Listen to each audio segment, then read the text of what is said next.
So everyone has been talking about the whole circus that took place in the Summer Olympic ceremony in Paris. So many people got pissed off over what happened. You had just a mockery of Jesus Christ, a mockery of the Last Supper, and just a blatant advertisement for Sodom, a blatant promotion for Sodom and Gomorrah. And, I read that the Olympics had they deleted the video of the ceremony. They deleted it. This is amazing, guys. I mean, this is amazing. I have been a pessimist, not completely, but I've been quite a pessimist. I've been quite a doomer.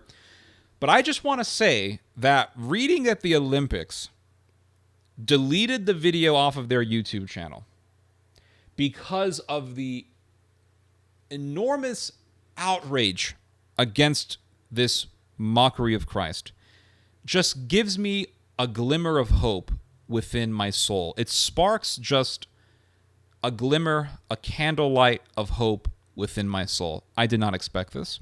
And I did not expect the outrage to be this enormous. What is happening? What is happening? Finally, Christians are using the power that they have held all along. For so many years, I have asked myself, why aren't Christians using their power? There are over 1 billion Christians in the world. So many people have such a huge voice that if they could just express their outrage, they would influence, they would impose power, they would scare people by using boycotts and using collective pressure and expressing their outrage. They could really, really use power. Real power, religious power. There is power in numbers. Boycotts are very, very effective if enough people participate in them. Boycotts are very effective. If you have millions of people refusing to buy your product, that is going to hurt you. We all saw this with Bud Light.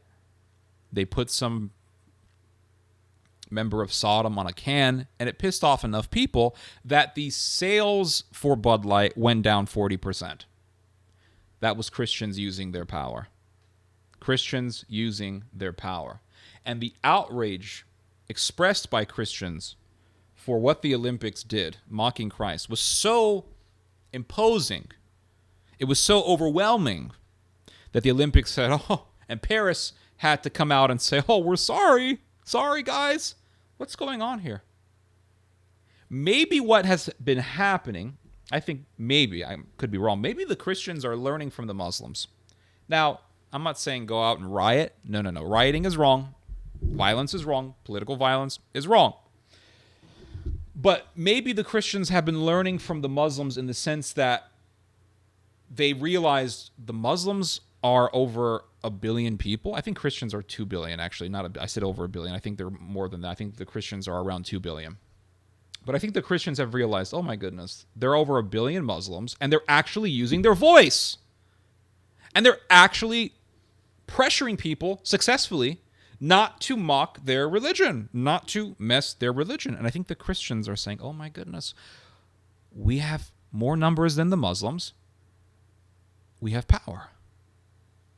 See, so many Christians have been deceived into this way of thinking of, well, if only we can get a Christian in office, if only we can get more Christians in political positions of power. That is not the end goal, or that is not the be-all of power. Power is in numbers. It's not in winning a political position. In fact, you can't really get a guy elected unless you have enough people behind him. There is power in numbers. Power in numbers. The metapolitical is more powerful than the political. And I've talked about this before. You have the political realm, which is positions of political institutions. So the presidency, senator, member of the House, state representative. These are all this is all within the realm of superficial politics, right? Politics at the surface level. But that's only the tip of the iceberg. The rest of the iceberg is the metapolitical realm, how you influence the culture, influencing the culture through memes, music, aesthetics. This is, you can say, this is the three-part body of metapolitics, right? Music, rhetoric or memes, and aesthetics. So it's more than three parts. And with that, you have power. You have power. When you influence a society, you have power. That's the metapolitical realm. And I think Christians have finally realized, I think they woke up with Bud Light. I think they said, damn, we didn't buy Bud Light. And man, we brought the freaking sales down by 40%. What the hell? What? This actually works? Yeah, collective outrage actually works. You should have learned that from the Muslims. I'm not saying go out and riot. But why do you think there has been more mockery against Christianity than Islam? Well, you could say that Christianity is the true religion and Satan hates Christianity, and you're correct. You're correct. But nonetheless, there has been mockery against Islam. But people tend to recluse themselves from that because they're afraid, right? And they don't like that peer pressure, and they don't like that. They don't like the idea of millions of people being outraged at them. They don't want that. They don't want that kind of negative attention. Christians have the same power. They can utilize the same power in their numbers, and they can hit these bastards where it really hurts, and that is their pocketbooks. We did this with Bud Light, and now the outrage against the Olympics has forced the Olympics to delete the video. It has forced the French government or the people over there in Paris to say, oh, we're sorry. There is strength in numbers. For how many decades have we been seeing mockery of Christianity? I remember when I was in middle school and I heard about The Simpsons, and I watched some episodes of The Simpsons. And when I first watched The Simpsons, I thought, oh, wow, this is a really funny show. But the mockery came, and I saw mockery of Christ, and I was hurt by that. I mean, in a way, I was only 12 years old, 11 or 12 years old, so I was like, what? Wait, mocking Jesus? What? This is a thing? Yeah, it's a thing, actually. And it's pretty bad. Then Family Guy came out, and Family Guy was, well, a funny show, right? There's a lot of humor in Family Guy that'll make you cackle and laugh. But horrendous mockery of Christ can be seen in that show. South Park, the same thing. Horrendous mockery in all these shows. Horrendous mockery. And so, for decades, I have thought, why aren't Christians outraged by this? Why aren't they using their numbers to express their outrage against this? They have the power. And maybe for a long time, Christians have thought, well, if we just stay quiet, if we just ignore it, then they'll stop. Or if we just not give them any attention, then they'll stop. But they don't stop. They don't stop. But now we see Christians using their power. We cannot stop this momentum. We have to keep on doing this. We have to keep on working and keep using the power that lies within our numbers. We have to keep doing this.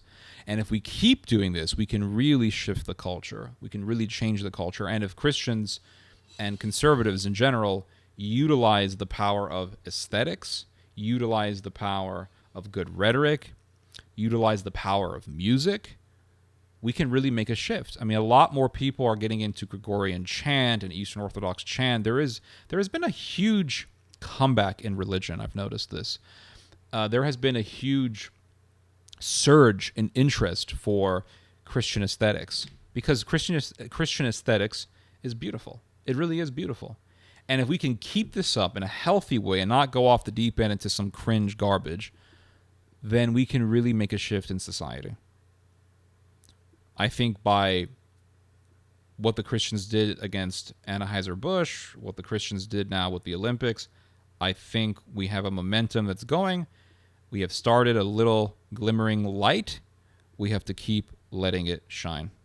Bottom line, guys. Finally, Christians are using their power, the power that they have always held. Anyway, you guys just heard some theology. God bless.